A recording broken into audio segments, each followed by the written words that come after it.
but it doesn't matter because I am humbled in the presence of all of you today.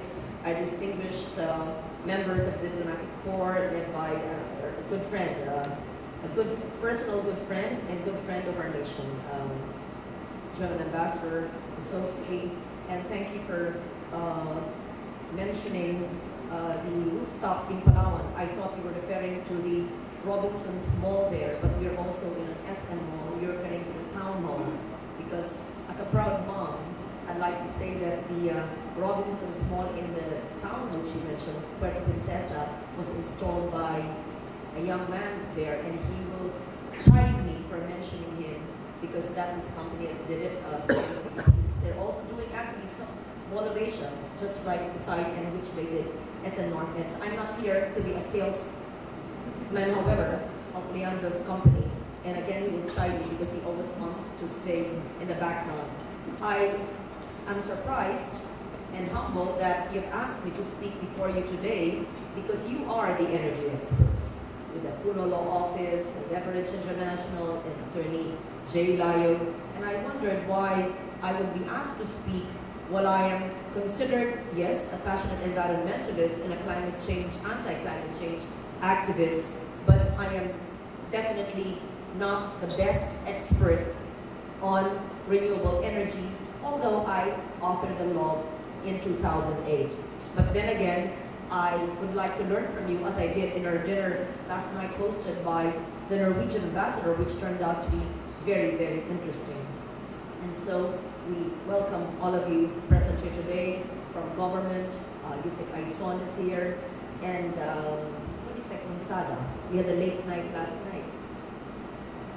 Budget hearing. Yeah, she should have been excused because we're and all of you who are in the energy sector. So I also hope that I can stay here, but I'm chairing the Finance Committee, so there are budget hearings in the Senate as well, because I saw the very interesting list of speakers and of subject matters, and I wish that this could be converted into a Senate committee hearing, and we could have stenographers so that all the, that's true, all your outputs should be recorded, if I may suggest to the organizers.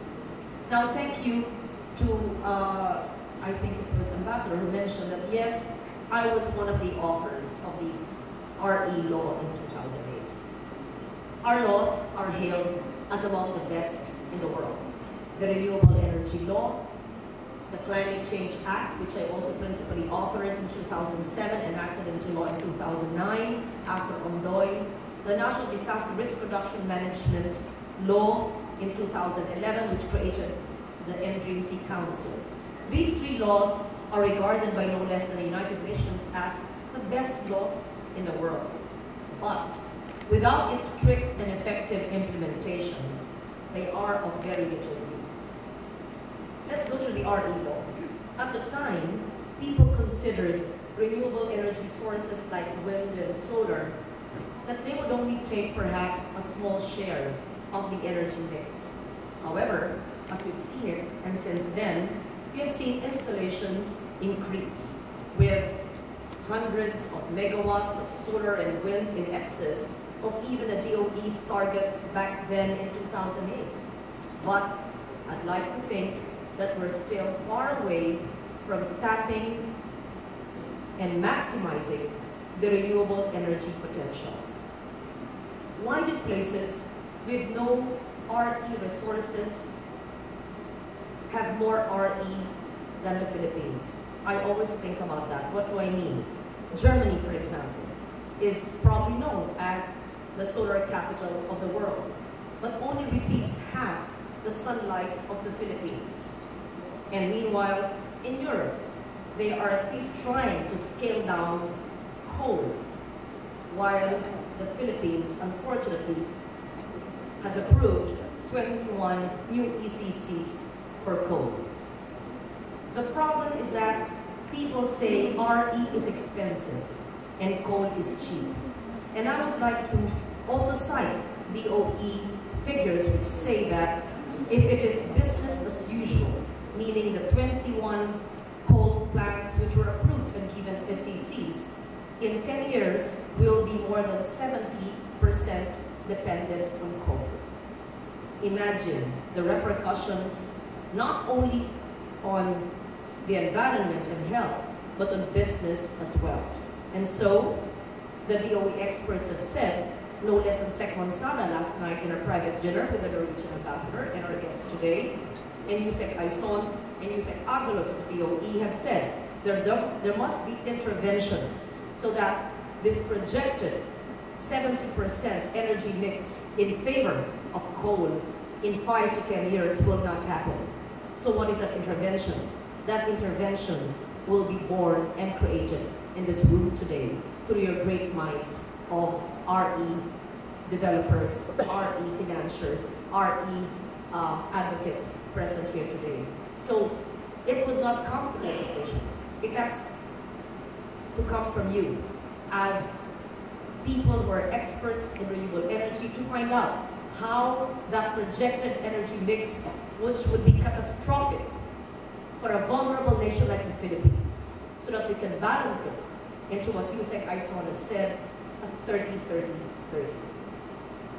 So some people say that RE is expensive and coal is cheap. First, this does not take into account the true cost of coal. Coal increases the risk of climate change, as everybody else knows, and threatens our natural wealth, our natural resources. As a passionate environmentalist, I previously often encountered people skeptical of climate change, but that was 10 years ago. But recent events like Yolanda in 2013, Ondoy in 2009, Pablo in Region 11, Sendong in Region 10, and many more have confirmed the IPCC's findings that climate change is indeed unequivocally caused by humans and disproportionately affects vulnerable nations like the Philippines. In fact, those who want to philosophize in Tagalog, yung mga pilosopo, sinasabi nila, hindi naman tayo emitter sa mundo. Tayo daw ay 0.001% emitter. Bakit tayo kailangan mag-mitigate? Bakit tayo kailangan mag-RE? Hindi naman tayo emitter. It's China, it's India, it's the United States. So, why should the Philippines proceed and be an RE capital of the world when we're not an emitter? It shows ignorance and apathy and a clear lack of understanding that there is the climate injustice of it all, that we are a non-emitter, and yet our basic human right to life is deprived of us because of this imbalance in the world. And all the more we should show the world that we may be a non-emitter, and while we must do climate adaptation, we must do intense climate mitigation and shift to renewable.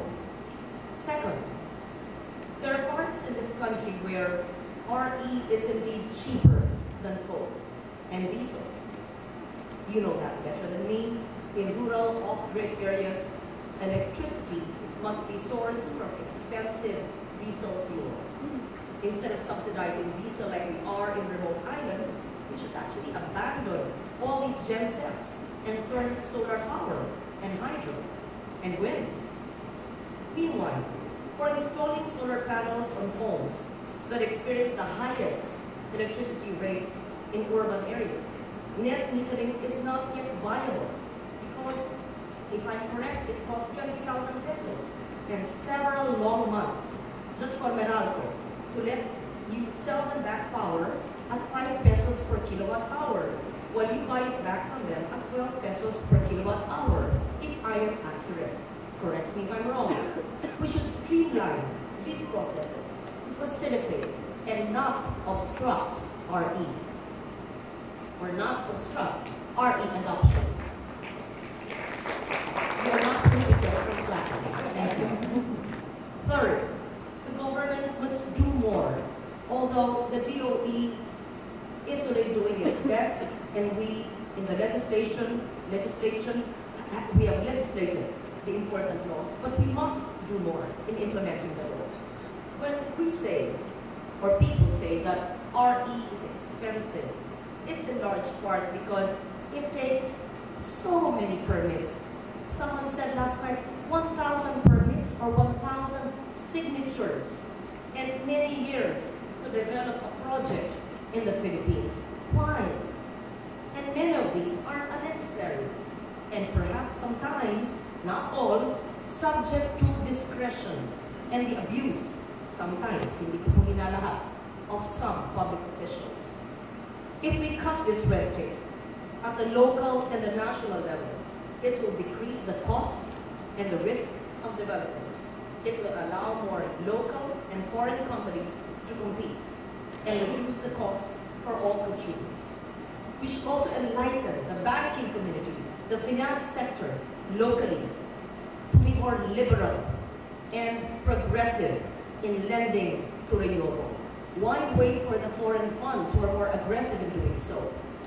Even if the RE law is only 7 years old, you should invite all the banks here and brainstorm and actually explain to them the importance of this so that their portfolios and their appetite for RE is much, much higher. Meanwhile, many other facets of the RE law go unimplemented. We ask why? It's been 7 years. After 7 years of passing the law and many years of the rules being drafted, we still have not implemented the renewable portfolio standards for the RPS and the renewable energy market, which would mandate a certain portion of the country's energy supply to come from RE sources. In fact, I want to be briefed on this, and I will request the Department of Energy and the stakeholders to brief me on what is stopping our government from implementing 1/2 at least of the provisions of the RE law. And to bring down the cost of power in general, we should subject all power contracts to the competitive selection process, for which I lauded former Secretary Petilla for issuing in his final DOE circular, instead of allowing distribution utilities to sign contracts with their own power generating subsidiaries at disadvantageous rates to the consumer. If we subject all this to competitive bidding, we will find the overall costs of power in this country to go down. For that, I laud Petilla for his courage to do that. We are a country rich in renewable energy. The amount of sun and wind, water are more than enough to power our entire archipelago many times over. And we must take greater steps to harness these abundant natural resources to ensure a sustainable future. A study by the PIDS, or the Philippine Institute for Development Studies, reports that 1 out of 5 people, or 130 million in ASEAN, actually lack electricity, or lack access to electricity. And the same study said that 16 million Filipinos today still have no access. I just want to be updated if this is actually true. This is a market that can very well benefit from renewable energy development in the region. And there are 2 compelling reasons for accelerating the development and utilization of RE in the country: energy self-sufficiency and environmental sustainability. Renewable energy is recognized as a long-term solution to the global effort to avert climate change. It could help mitigate the environmental impacts of our expanding energy use. We must go for clean energy, not tomorrow, but now, and veer away from fossil fuels, especially coal. Key findings of the IPCC report reveal that, indeed, climate change is unequivocal, and that there is 95% likelihood that human activity is actually the cause of global warming. Of the total carbon dioxide emitted, 2/3 was due to the burning of fossil fuels. And in the last decade, 90% of the rise in carbon dioxide levels was due to the burning of fossil fuels. So we see that climate change is no longer a scientific issue or for crazy environmentalists like me, as what some of my colleagues say in jest. It has become the greatest humanitarian challenge of our time, as it threatens our basic human rights to food, to health, to potable water, to decent shelter, and even life itself. The stronger and more frequent extreme weather events we are experiencing now are among the impacts of climate change. The Philippines, as I said, a very minor emitter of greenhouse gas, is unfortunately among the nations most vulnerable to climate change. And the energy sector should be at the forefront of climate change mitigation through the promotion of clean energy. We must ensure the resilience, as mentioned by Yusek Aison, of energy-related infrastructure. Electricity is very important in the aftermath of disasters. Measures for improved management and development of our energy generation, transmission, and distribution linkages must be put in place. Our goal should not only be to address energy poverty, but more importantly, to ensure resilience and sustainability. We need to provide energy that will serve our needs today without compromising the ability of future generations to meet their own needs. This is what we call, of course, intergenerational responsibility. This very week, leaders and representatives of all nations meet and converge in New York at the United Nations headquarters to adopt the new post-2015 Sustainable Development Agenda. The global goals for sustainable development are very clear. The SDGs include affordable and clean energy, sustainable cities and communities, responsible consumption and production, and urgent climate action. In December in Paris, as mentioned by Ambassador Osowski, we need to adopt an ambitious and legally binding agreement to mitigate climate change, primarily through deep cuts in greenhouse gas emissions.